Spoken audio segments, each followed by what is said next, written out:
Hey guys, so I am here at SALT 2023 with my good friend Daryl, and you have been a part of SALT for decades. I mean, I can't say Yeah. decades, but I feel like you've been around ever since day one, Okay. and you have been a fan of this, but not just a fan of SALT, the conference, you've been a big fan of our community. I mean, you've done conferences yourself, you lead a big creative team here at Brentwood Baptist.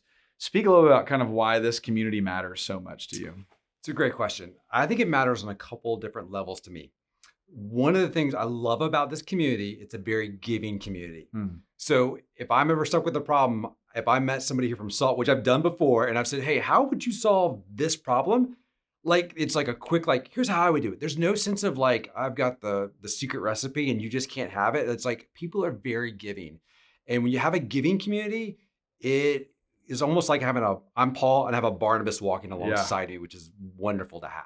That's so awesome. It's one of the things I love about the community. Yeah, and we grow together because of that. Exactly. We don't just kind of grow in silos. Yes.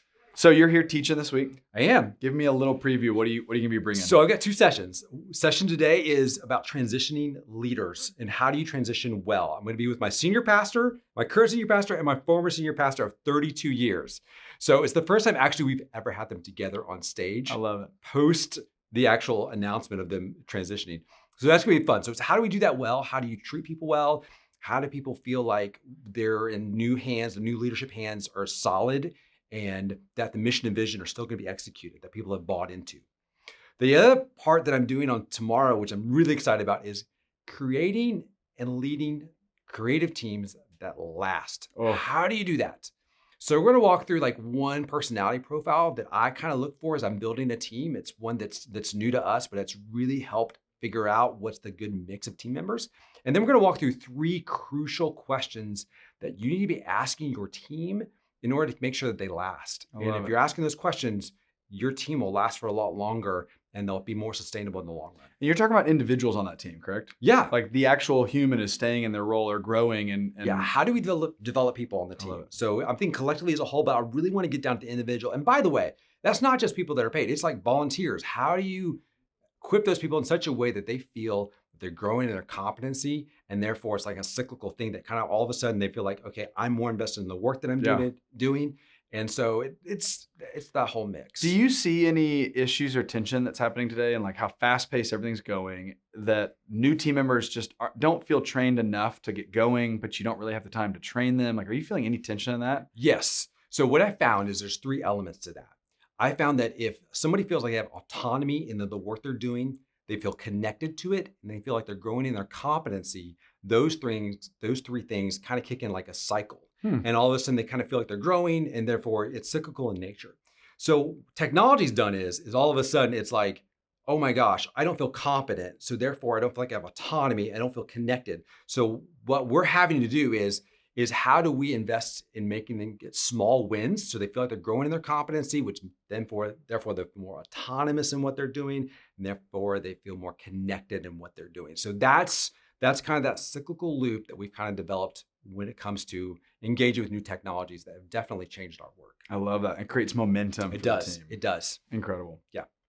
Daryl, we've been looking back this year on the last 10 years as a SALT conference. And I really think for us as a community, it's time to kind of look ahead. As you look ahead, we're asking some leaders, what gets you really excited about the church, creativity, technology in the church, and sort of kind of the frontier that's before us? Yeah, I think for me, one of the things that excites me about the future of the church is the ability for a single person creative to all of a sudden now feel like a team of 20 people. With artificial intelligence and with all these new ways for you to create graphics, design, videos, it's, we're at this point now where a small team can feel like a team of 20 or 30. Yeah. And for a church who's just they're trying to rub two pennies together right now. And they're trying to figure out all those type of details to build a website, to do social media. Now it's like, the tools are so great now because we can do so much more with a lot less. Yeah. And that wasn't the way 10 years ago when we were having our first SALT conversations and that type of thing. So that really excites me, that if you have a heart for planning a church, that creative communications media aspect of it, we're at a place now where like that is actually probably one of the easier parts to do because of the technology and how it's developed. Yeah, resources more available, more accessible. Exactly. Yeah. Okay, so on the flip side of that, yeah, as you look forward, right, what are some of the biggest fears or anxieties or worries you have maybe for our creative community as you kind of look out, oh man, we're about to hit this coming up, or here's a yellow flag I want to just call out for our team right now. Like what are you saying to your team? What are some things, kind of warnings you're giving them? Yeah. So one of the things I walk them through is what I call an OODA loop. So in fighter pilots have this thing called an OODA loop. It's when you observe, orient, decide, and act. And if you're a really good fighter pilot, you can do it really fast, better than the other guy. And so the thing with the churches in our world is we kind of mentally develop these OODA loops. We go faster and faster and faster and faster and faster, and we don't take a moment to stop and say, time out. Is what we're doing aligning with the mission and vision? So what happens is mission creep starts to happen and you start to drift off course. So my thing that I constantly remind the team is are we drifting off course? Are we moving so fast, so quick because we're getting so much done with all this new technology? Are we getting back to, for us, what our main mission is? And for my team, we're about disciples multiplying disciples. So if what we're doing is not aimed towards that, then we need to take a step back and ask ourselves why we're doing it to begin with. I love it. It feels so foundational, but if I can speak vulnerably for a second, like this is something I have been personally working on in my own marriage. I mean, listen, like the mission of my marriage is to connect with my wife. Mm-hmm. And it's so easy. We've got 2 girls under 2 right now. I mean, it's just chaos everywhere, right? Demands at all angles. And it's exactly what you're saying. Every day I'm like, oh, it's easy for me to just go, oh, but I can clean the dishes. Oh, I could do this right now. Oh, I could do this. But I don't take the time to go, hey, I just need to be present with my wife and stop and be here. Yes. And I feel like even in organizational life, that kind of hits us of like, we've got all these things, but let's just come back to the mission. What did we say we were going to do? And is everything we're doing kind of aligning with that? Yeah. In fact, so I give my team every year, I buy them each individually a book for Christmas. So I pick out a book just for them. And I typically don't do like a mass, like everybody gets the same book because I want it to feel individualized. However, this year, I may give everybody John Mark Comer's The Ruthless Elimination of Hurry. Yeah.